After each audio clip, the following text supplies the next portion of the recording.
Assalamualaikum warahmatullahi wabarakatuh. Perkenalkan, nama saya Quratul Uyun dengan NIM 2421010104041 dari kelas A3.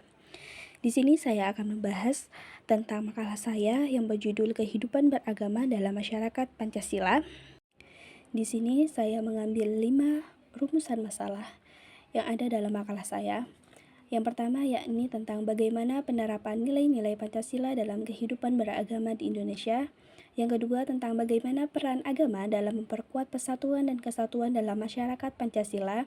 Yang ketiga tentang bagaimana peran lembaga pendidik dalam menanamkan nilai-nilai Pancasila terkait kehidupan beragama. Yang keempat tentang bagaimana peran pemerintah dalam menjamin kebebasan beragama sesuai dengan Pancasila. Yang kelima tentang bagaimana pengaruh pluralisme agama terhadap kehidupan sosial dan budaya di Indonesia sebagai negara yang menganut Pancasila. Baik, langsung masuk ke dalam pembahasan yang pertama, yakni tentang bagaimana penerapan nilai-nilai Pancasila dalam kehidupan beragama di Indonesia. Jadi, nilai-nilai Pancasila dalam kehidupan beragama di Indonesia itu dapat mencerminkan kepada aspek-aspek dalam kehidupan sehari-hari. Sebagai ideologi negara, Pancasila memberikan pedoman bagi kehidupan bermasyarakat, berbangsa, bernegara yang memiliki sifat adil, damai, dan juga harmonis. Adapun cara nilai-nilai Pancasila dapat diterapkan dalam kehidupan beragama yakni yang pertama, ada pada sila pertama, yakni ketuhanan yang Maha Esa. Di sila ini menekankan kepada semua warga Indonesia bahwa kita harus meyakini adanya Tuhan dan mengakui keberadaan Tuhan sebagai landasan kehidupan beragama di Indonesia. Adapun contoh penerapannya yakni yang pertama, dengan saling menjaga ketenangan saat ada yang menjalankan ibadah dan tidak melakukan kegiatan yang dapat mengganggu. Misalnya, saat umat Islam sedang melaksanakan sholat Jumat atau sholat 5 waktu di masjid, maka masyarakat di sekitar dapat menjaga ketenangan dan tidak membuat kebisingan atau kegaduhan yang dapat mengganggu keberlangsungan ibadah tersebut.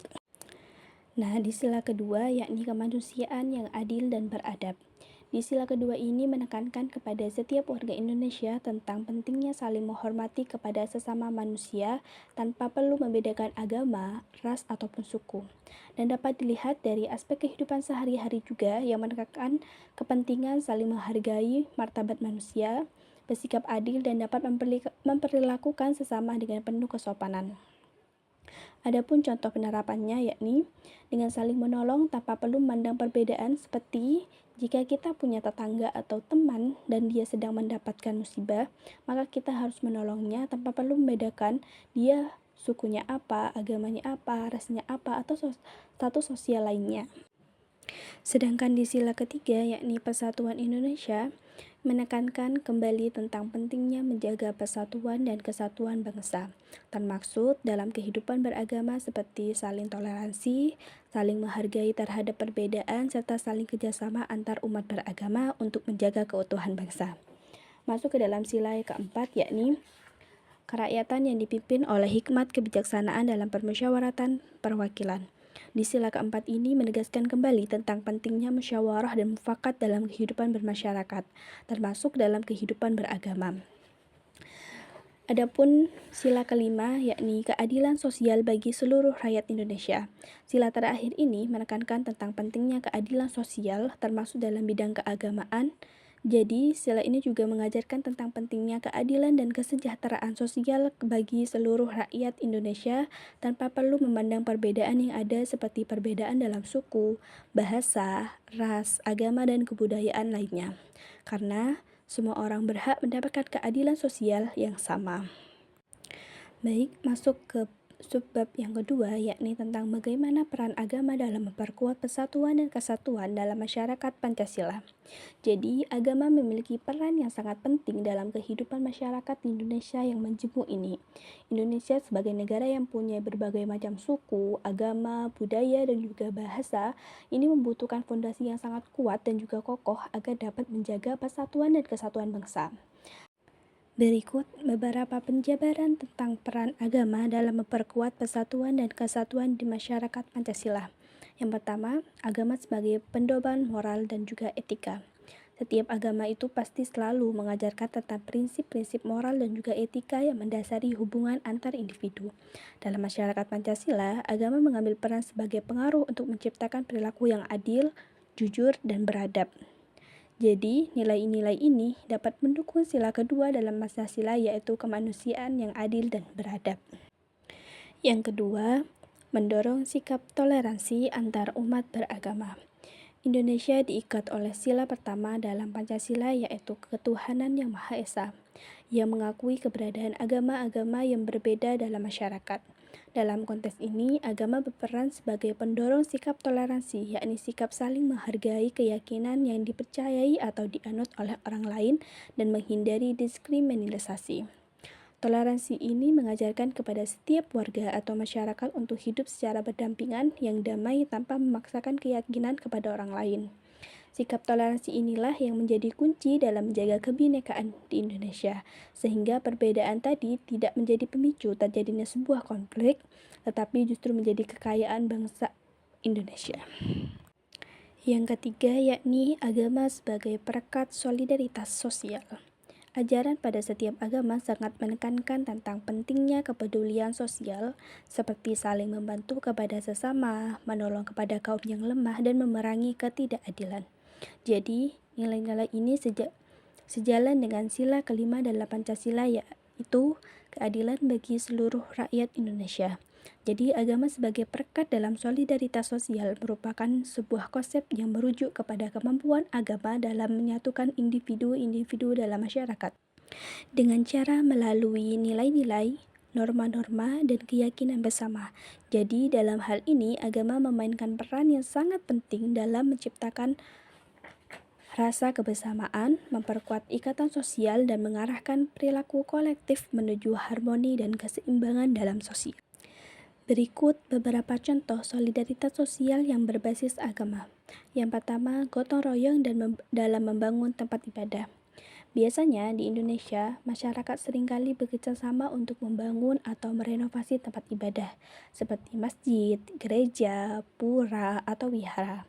Seperti dalam pembangunan masjid yang dilakukan di beberapa desa, biasanya para warga atau masyarakat setempat saling bergotong royong untuk menyumbangkan tenaga, waktu, atau bahan bangunan, dan saling bekerja sama dalam menyelesaikan pembangunan tersebut tanpa perlu memandang status sosial yang ada.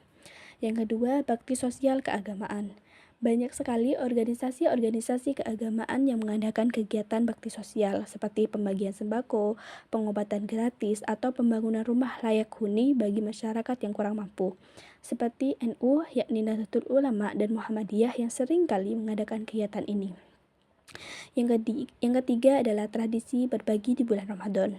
Jadi, selama bulan Ramadan, umat Islam menunjukkan solidaritasnya dengan berbagi makanan, berbuka puasa secara gratis kepada orang-orang di sekitar mereka, termasuk mereka yang tidak beragama Islam juga diberi.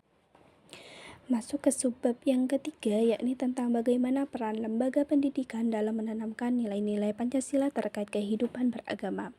Jadi, lembaga pendidikan juga memiliki peran yang sangat strategis dalam menanamkan nilai-nilai Pancasila, khususnya dalam aspek kehidupan beragama. Pancasila sebagai dasar negara dan juga sebagai pandangan hidup bangsa Indonesia mengajarkan bahwa betapa pentingnya menjaga sikap toleransi, sikap saling menghormati terhadap perbedaan, dan menciptakan keharmonisan dalam kehidupan beragama. Berikut beberapa penjelasan mengenai peran lembaga pendidikan dalam kehidupan beragama. Yang pertama, mengintegrasikan nilai-nilai Pancasila dalam kurikulum pendidikan. Seperti yang pertama, pendidikan agama. Jadi, sekolah biasanya mengajarkan ajaran agama sesuai dengan keyakinan yang dianut oleh siswanya, sekaligus menanamkan pemahaman bahwa semua agama yang ada di Indonesia juga memiliki hak yang sama untuk dihormati serta dihargai. Yang kedua, pendidikan kewarganegaraan. Melalui pelajaran pendidikan kewarganegaraan, siswa diajarkan tentang nilai-nilai Pancasila seperti sila pertama dalam Pancasila yang berbunyi ketuhanan yang Maha Esa, yang menekankan tentang sebuah penghormatan terhadap keberagaman agama dan juga keyakinan. Yang ketiga adalah ekstrakurikuler.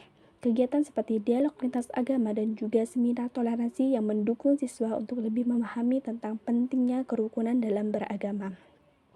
Adapun tujuan dalam mengintegrasikan nilai-nilai Pancasila dalam pendidikan adalah untuk membangun karakter bangsa dan menghasilkan anak muda yang memiliki karakter yang berbasis nilai-nilai Pancasila seperti sikap toleransi, sikap gotong royong, dan cinta terhadap tanah air. Yang kedua, yakni membentuk karakter toleransi melalui pendidikan karakter. Pendidikan karakter yang diterapkan di berbagai sekolah menerangkan tentang nilai-nilai toleransi, empati, dan menghargai terhadap sebuah perbedaan. Jadi, pembentuk karakter toleransi adalah sebuah bagian yang sangat penting dari pendidikan karakter yang bertujuan untuk menciptakan individu yang menghargai sebuah perbedaan, saling menghormati hak orang lain, dan mampu hidup berdampingan secara harmonis. Yang ketiga ialah menciptakan lingkungan pendidikan yang inklusif. Sebuah sekolah berperan sebagai miniatur masyarakat yang menghormati perbedaan agama, budaya, dan juga etnis. Guru dan juga staf sekolah mampu memberikan contoh yang konkret dan dalam menciptakan suasana saling menghormati seperti tidak memaksa keyakinan tertentu dan memberikan dukungan kepada siswa dari berbagai latar belakang yang ada. Jadi, lingkungan pendidikan yang inklusif merupakan lingkungan yang dimana semua siswa tidak saling memandang latar belakang, kemampuan, atau kondisi mereka dan dapat belajar dan berkembang secara optimal. Pendidikan inklusif ini dapat menekankan siswa betapa pentingnya sikap saling menghormati terhadap keragaman, kesejahteraan, dan juga akses yang setara terhadap pendidikan. Selanjutnya masuk kepada subbab yang nomor 4, yakni bagaimana peran pemerintah dalam menjamin kebebasan beragama sesuai dengan Pancasila. Pancasila sebagai dasar negara Indonesia mencerminkan tentang nilai-nilai luhur yang menjadi pedoman kehidupan berbangsa dan juga bernegara. Dari sila pertama dalam Pancasila yang berbunyi ketuhanan yang Maha Esa, secara eksplisit mengakui keberadaan Tuhan dan menjamin kebebasan dalam beragama. Dalam konteks ini, pemerintah memiliki peran yang sangat penting dalam menjamin kebebasan beragama dan juga menciptakan keharmonisan antar umat beragama. Adapun penjelasan tentang peran pemerintah dalam menjamin kebebasan dalam beragama sesuai dengan Pancasila, yakni yang pertama, kebebasan dalam konstitusi. Jadi, kebebasan dalam memilih agama merupakan hak asasi manusia yang dijamin oleh konstitusi di banyak negara. Jadi, kebebasan ini mencakup tentang hak setiap individu untuk memilih, menganut, dan mempraktikkan atau tidak menganut suatu agama atau kepercayaan tertentu. Yang kedua, peran pemerintah dalam menjamin kebebasan beragama. Kebebasan dalam beragama adalah hak yang fundamental yang dijamin oleh hukum internasional dan juga nasional.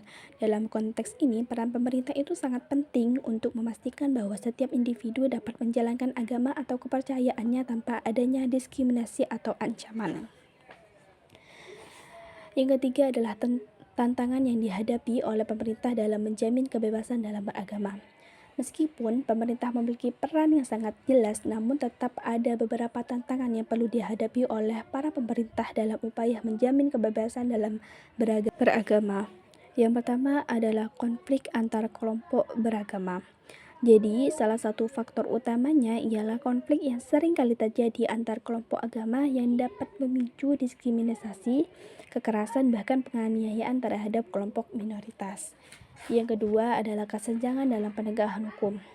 Penegakan hukum yang tidak konsisten dapat menjadi suatu masalah yang lain.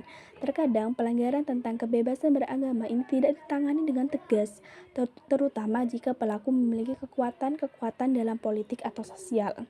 Karena hal inilah yang dapat mengakibatkan ketidakpercayaan masyarakat terhadap pemerintah dan dapat memperburuk ketegangan yang terjadi antar komunitas. Selanjutnya masuk kepada subbab yang terakhir, yakni tentang bagaimana pengaruh pluralisme agama terhadap kehidupan sosial dan budaya di Indonesia sebagai negara yang menganut Pancasila. Indonesia dikenal sebagai negara yang memiliki keberagaman agama dan juga budaya. Karena hal inilah pluralisme agama menjadi bagian yang tidak terpisahkan dari kehidupan masyarakat di Indonesia. Pancasila sebagai dasar negara yang mengedepankan tentang nilai-nilai yang universal seperti keadilan, kemanusiaan, dan juga kebinekaan menjadi landasan dalam menjaga keberagaman tersebut. Namun, pluralisme agama juga membawa tantangan dalam berbagai aspek kehidupan, terutama dalam hubungan sosial dan juga budaya di dalam masyarakat. Di satu sisi, pluralisme agama dapat menjadi kekuatan yang positif dalam memperkaya dinamika sosial dan budaya yang ada di Indonesia. Karena keberagaman agama inilah yang membuka ruang untuk saling memahami dan saling belajar tentang perbedaan yang ada dan juga dapat memperkaya kebudayaan nasional dengan tradisi dan ajaran agama yang berbeda-beda. Di Indonesia, banyak sekali masyarakat yang hidup dengan saling berdampingan secara damai meskipun memiliki keyakinan yang berbeda-beda, dan ini termasuk contoh dari implementasi yang nyata dari semangat Pancasila, terutama pada sila kedua dalam Pancasila, yakni kemanusiaan yang adil dan beradab. Jadi kesimpulan dari makalah ini ialah di dalam kehidupan beragama di masyarakat Pancasila terdapat keharmonisan yang terjadi meskipun terdapat keberagaman tentang keyakinan yang berbeda-beda. Pancasila sebagai dasar negara di Indonesia memberikan landasan yang sangat kokoh untuk menjunjung tinggi nilai-nilai toleransi, kebebasan beragama, dan juga sikap saling menghormati kepada umat agama lainnya. Masyarakat Indonesia yang terdiri dari berbagai suku, agama, dan juga budaya dapat hidup secara berdampingan dengan saling menghargai perbedaan tersebut berkat nilai-nilai yang terkandung dalam Pancasila, terutama pada sila pertama dalam Pancasila yang sangat menjunjung tinggi ketuhanan yang Maha Esa. Sekian dari video saya, kurang lebihnya saya mohon maaf. Wassalamualaikum warahmatullahi wabarakatuh.